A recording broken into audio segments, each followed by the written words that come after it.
why did I start PracticePro? And the second one is, why did I keep it going? When I was a fourth, fifth year associate at the law firm of WilmerHale, I thought I had figured it all out. I thought I was doing really good. And one of the partners that I worked with almost exclusively came to me and said, Merry Christmas, you're getting 2 first-year associates and give them a lot of work. And I'm like, yeah, this is great, somebody to give work now. And these 2 individuals, they were brilliant, they were smart, they could research and write. But we were 6 months to trial, so we barely had any work like that. I needed them to kind of be my eyes and ears, to file documents. And one Friday, kind of like this, before Memorial Weekend, 2010, they kept me there until 11 o'clock at night. And I was like, what's going on? I know the partners are not at fault here. They gave me the briefs. So I sat them down the Tuesday after the holiday weekend, and I said, walk me through your process. And I found out that they were doing everything right. However, they were not doing it in the order that was most beneficial to project management and keeping things going. For example, they were leaving the things that they needed to delegate all the way at the end. Now, I faced 2 options. 1, complain.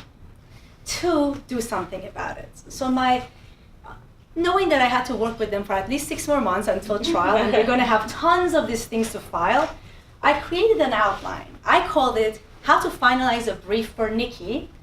They renamed it How to Finalize a Brief for Dummies, and they sent it to all their first-year associate friends. But the key part of this was, after this, we were like a machine. It doesn't matter if they gave us 6 briefs, 2 briefs. We would file these things at 5 p.m. and go home. And I realized, why aren't we teaching this? We teach everybody in law school how to think, and that's really valuable. But why not teach the things that maybe are not as sexy as Perry Mason's skills? So that one outline became a 14-week course at Berkeley. And when the students came and said, this and LRW were the only useful courses we ever took, it became a company. It became PracticePro. So I started this about 4 years ago, and things didn't go so well. Except for my old firm, my former firm, WilmerHale, and the law firm of O'Melveny, who took a chance on us right away. Everybody else was like, who are you? Why do we need this, right?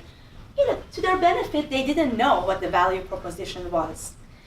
But for me, coming from a pretty good salary and a lot of resources, 2013, 2014 were really eye-opening.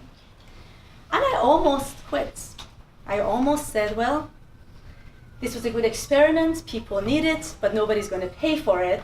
So I love practicing law. I didn't stop practicing law because I wasn't good at it or I didn't love it. I just fell in love with making an impact, and I can make that impact still through my teaching platforms. So why did I stay? Why did I keep going? Some of these people in this very room, my diversity scholars. 3 years ago when we launched in DC, Miranda Dorr, who you're going to hear from in a little bit, she was one of those first people who joined our diversity scholar program. These students had no idea what our value proposition was. And every time I was in that juncture where I was like, I don't know, should I still do this? How about my career? Something would happen with a student or a diversity scholar where they would reach out and ask something and need some help, where we thought we're adding so much value. So we kept going.